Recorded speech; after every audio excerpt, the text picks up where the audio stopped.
নবীনচন্দ্র দাস। আচ্ছা, আমি ওদিক দিয়ে এলাম, এবারে আমি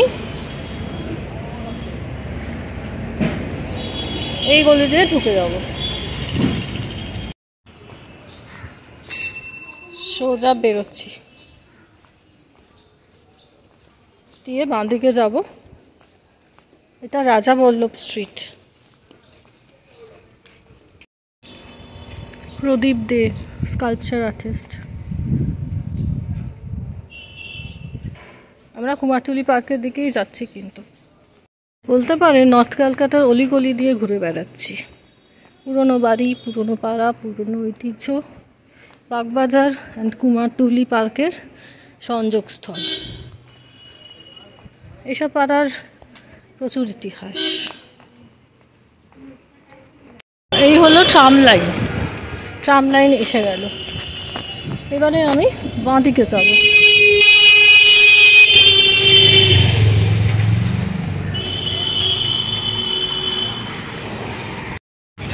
আচ্ছা, এটা হচ্ছে রবীন্দ্র সরণি।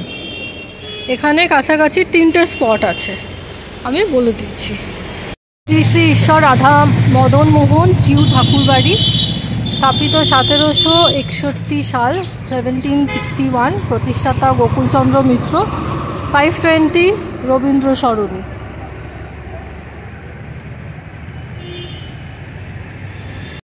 এখন 4:40 বাজে, বলছে খুলবে না, এখন এপ্রিল মাস। আচ্ছা, উল্টো দিকে আছে অতীন্দ্র আর্টিস্ট মিন্টু পাল। কাজ কিন্তু শুরু হয়ে গেছে পুজোর। আমি এই সামনে যাচ্ছি, দেখুন দেখতে পাচ্ছেন, এটা একটা মন্দির আছে, আরেকটা মন্দির এদিকে আছে। আসলে 3টে কভার করে যাবেন, আমি দেখাচ্ছি ডিটেলস। এটা হচ্ছে নবরত্ন মন্দির, সবই কিন্তু 5টার সময় খোলে। আর এটা সিদ্ধেশ্বরী কালী মন্দির। আমি ডিটেলস আসছি একে একে। কলকাতা হেরিটেজ বলে লেখা আছে গোবিন্দরাম মিত্রস নবরত্ন টেম্পল, গ্রেড 1। 5টা বাজলে মন্দির খুলবে। চিতপুর রোডের পশ্চিম পারে 1730 সালে গোবিন্দরাম মিত্র, যাকে ব্রিটিশরা বলতেন ব্ল্যাক জমিদার, তার নির্মিত অক্টালোনি মনুমেন্টের চেয়ে উঁচু নবরত্ন বা নচূড়া স্থাপত্যের মন্দির। এখানে একটা বিতর্ক আছে যে এই মন্দিরটি নবরত্ন না হয়ে ছিল 5চূড়া বা পঞ্চরত্ন মন্দির, এবং তার পাশেও ছোট একটি নবরত্ন মন্দির ছিল। পরবর্তী সময়ে ওই বিশালাকার পঞ্চরত্ন মন্দিরটি বিনষ্ট হলেও পাশে নবরত্ন মন্দিরটি এখনও তার স্বস্থানে অবস্থান করছে। কথিত আছে মহারাজা মানসিংহ যখন কলকাতাতে এসেছিলেন আক্রমণ করতে, তখন তিনি এই নবরত্ন মন্দিরটি তৈরি করেন। ভিতরে একটি শিবলিঙ্গ আছে পিছন দিকটার, সেটা ওনার অরিজিনাল তৈরি করা। আর বাইরে যে মন্দিরগুলো আছে বা ঠাকুর দেবতা আছেন, তাদেরকে নতুন করে তৈরি করা হয়েছে, এবং সবই বিতর্কের বিষয়। কিছু পুরনো ফটো বা ডিটেলস থেকে অনেক কিছুই জানা যাবে। এবার আসছি উল্টো দিকের মন্দির। বাগবাজার বা কুমারটুলি অঞ্চলের অবস্থিত এটি একটি অতি প্রাচীন কালী মন্দির। কথিত আছে এর সামনে দিয়ে বয়ে যেত হুগলি নদী, এবং তখন এলাকা ছিল বন জঙ্গলে ঢাকা। একসময় হিমালয়ে তপস্যারত কালীবর নামে এক সন্ন্যাসী স্বপ্নাদেশ পান যে দক্ষিণে সতীর অঙ্গ পড়েছে, সেই অঙ্গ খুঁজে বের করে মায়ের প্রতিষ্ঠা করতে হবে। কালীবর নদীর পার বরাবর হাঁটতে হাঁটতে এখানে এসে একটি বেদি, কিছু ফুল ও হাড়গোড় পড়ে আছে দেখতে পান। কালীবর ভাবেন এই সেই স্থান। আসলেই সেটি ছিল ডাকাতদের আস্তানা। ডাকাতি করার আগে ডাকাতরা মায়ের উদ্দেশ্যে বলি দিত। তিনি হোগলা পাতার একটি কুটির তৈরি করে তপস্যা শুরু করেন এবং সিদ্ধি লাভ করেন। মা তাকে মন্দিরের এই মূর্তিতে দেখা দেন। কালীবর সিদ্ধি লাভ করেন, তাই মায়ের নাম হয় সিদ্ধেশ্বরী। মা তাকে বলেন সতীর অঙ্গ পেতে তাকে আরও দক্ষিণে যেতে হবে। মা তাকে যে মূর্তিতে দেখা দিয়েছিলেন, তিনি সেই মূর্তি প্রতিষ্ঠা করলেন। তারপর দেবী মূর্তির ভার 2 কাপালিকের হাতে সমর্পণ করে মায়ের আদেশে আরও দক্ষিণে রওনা হলেন। তারপর অনেক বছর কেটে গেছে। কালক্রমে কাপালিক ও ডাকাতদের থেকে হাত বদল হয়ে মায়ের পূজার ভার এলো গৃহীর হাতে। প্রথমে মন্দিরটি ছিল হোগলা পাতা। অনেক পরে কুমারটুলির গোবিন্দ মিত্র পরিবারের মন্দিরটি তৈরি করে দেন। বর্তমান মন্দিরে কয়েকটি ঘর সহ একটি দালান, গর্ভগৃহের সামনে আলিন্দ, তার সামনে গাড়ি বারান্দা। মন্দিরটি শেষ সংস্কার হয়েছে 2019 সালে। মন্দিরে স্থাপিত দেবী মূর্তিটি মৃন্ময়ী। বছরে একবার মায়ের অঙ্গরাগ হয়। মন্দিরে 2-3টি খাঁড়া আছে। ঠাকুর রামকৃষ্ণ এই মন্দিরে আসতেন। একবার কেশবচন্দ্র সেন গুরুতর অসুস্থ হয়ে পড়লে ঠাকুর সিদ্ধেশ্বরী মায়ের কাছে ডাব চিনি মানত করেছিলেন। উপেন্দ্র মুখোপাধ্যায় ছিলেন বসুমতী সাহিত্য মন্দিরের প্রতিষ্ঠাতা। তিনি ছিলেন ঠাকুর রামকৃষ্ণের কৃপাধন্য। ঠাকুর তাকে বলেছিলেন, যা উপেন, মা সিদ্ধেশ্বরীর কাছে মানত কর, তোর এক দরজা 100 দরজা হবে। তাই হয়েছিল। নট ও নাট্যকর গিরিশচন্দ্র ঘোষ এই মন্দিরে আসতেন। তিনি নাটক রচনা করে খসড়াটি প্রথমে মায়ের পায়ে ছুঁয়ে তারপর নাটকের মহড়া শুরু করতেন। তিনি আদর করে এই মাকে উত্তর কলকাতার কিন্নিমা বলে ডাকতেন। 520 রবীন্দ্র সরণি, বাগবাজার এলাকার কুমারটুলির কাছে চিতপুর রোডে মদন মোহনের 300 বছরের পুরনো ঠাকুর দালানের উপর দাঁড়িয়ে আছে এই মন্দির। এখানে রূপ সিংহাসনের উপরে দাঁড়িয়ে আছে মদন মোহনের ভগবান কৃষ্ণের মূর্তি, আর বাঁশি বাজাচ্ছে রাধিকার সঙ্গে। মদন মোহন মন্দিরকে ঐতিহ্যবাহী হিন্দু মন্দিরের সাথে তুলনা করা যায় না। প্রকৃতপক্ষে এটি সহজেই ইউরোপীয় শৈলীতে নির্মিত প্রাসাদের সাথে সম্পর্কিত হতে পারে। বিশাল কাঠের দরজা দিয়ে দোতলা বিল্ডিংয়ে প্রবেশ করলে বিস্তীর্ণ উঠানের অভ্যন্তরে বিশাল স্তম্ভগুলি দেখে মুগ্ধ হয়ে যাওয়া যায়। উঠানের পূর্ব দিকে ঝুলন দালান, যেখানে প্রথম দিকে মদন মোহনের মূর্তি স্থাপিত হয়েছিল, সেখানে তাকে কাঠের সিংহাসনে বসানো হয়েছিল।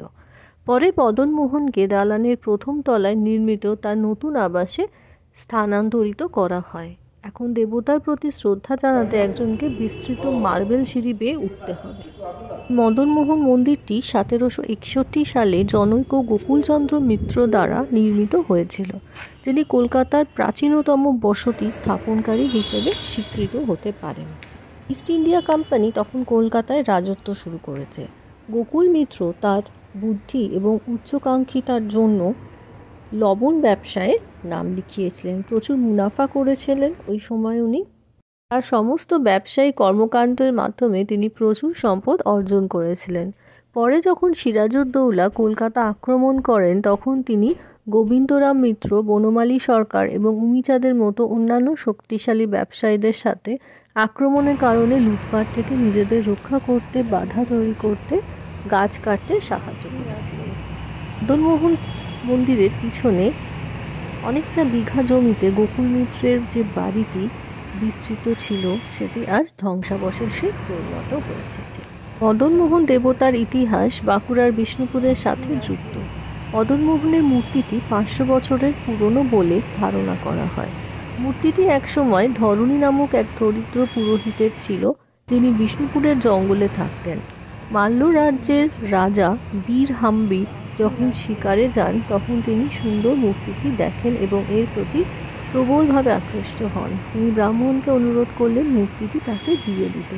ব্রাহ্মণ তার দেবতার সাথে বিচ্ছেদ করতে প্রস্তুত ছিলেন না, তাই রাজা ব্রাহ্মণের কাছ থেকে মূর্তি চুরি করে নিজের রাজ্যে প্রতিষ্ঠা করেন। পরে প্রায় 100 বছর পর মাল্য রাজার রাজা দুর্জন সিংহ বিষ্ণুপুরে মদনমোহন মন্দির তৈরি করেছিলেন। সবই কথিত কথা, এটি রাসমঞ্চ। বিষ্ণুপুর সিরিজের লিঙ্ক আমি দিয়ে দিলাম ডেসক্রিপশন বক্সে, আপনারা একটু ডিটেলস ফলো করে নেবেন, কারণ না হলে ভিডিও অনেক লেন্দি হয়ে যাচ্ছে। এই রাজবাড়ির পাশের রাস্তা দিয়ে আমি যাচ্ছি, এটা জগৎ মুখার্জি পার্কে বেরোচ্ছে। দুভাবে আসতে পারেন, একটা বাগবাজার হয়ে শ্যামবাজার মেট্রো স্টেশন, না হলে শোভাবাজার মেট্রো স্টেশন থেকে জগৎ মুখার্জি পার্ক হয়ে এই রাস্তা ধরে। বাহ, কি সুন্দর শিবশীতলা মন্দির।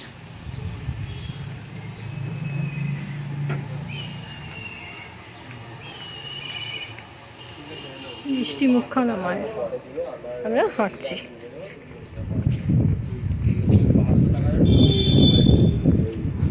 এখানে পাবেন সারদা কুটির দাতব্য চিকিৎসালয়, রামকৃষ্ণ মঠ, বলরাম মন্দিরে। ফোন নাম্বারটা আছে 9123079369। সরি ভুল বলেছি, 9123079367 হোয়াটসঅ্যাপ নাম্বারে SMS করতে পারেন, যোগাযোগ করে নিতে পারেন। আমি এদিক দিয়ে বেরোলাম, এই আসছি, এই বাঁ হাতে জগৎ মুখার্জি পার্ক, ডান হাতে Shobhabazar metro station, gate number 3।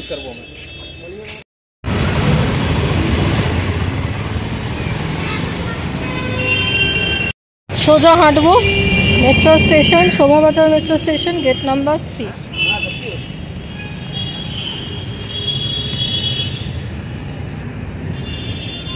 দুভাবে আসতে পারে, শোভাবাজার থেকেও ঘুরে যেতে পারেন, বাগবাজার থেকেও ঘুরে যেতে পারেন।